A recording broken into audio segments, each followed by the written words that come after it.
আজকে আমি 10x10 inch সাইজের একটি ক্যানভাসে পেন্টিং করব।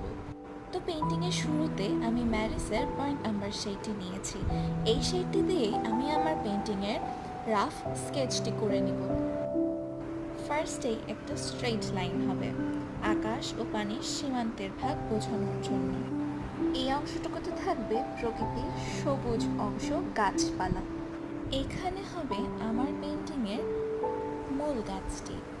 গাছটি না মোটা না চিকন, গাছের পাশেই থাকবে একটি নৌকা, বিলের নৌকা।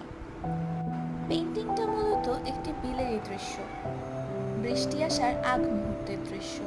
এখানে আরেকটি গাছের ডাল এবং এখানে আরেকটি নৌকা, যা একটু দূরে। মাঝের এই বিলের পানিতে থাকবে কচুরি পানা। আর এই গাছের পাতার মাধ্যমে আমার স্কেচটিও শেষ হয়ে গেল। এবার রঙের পালা।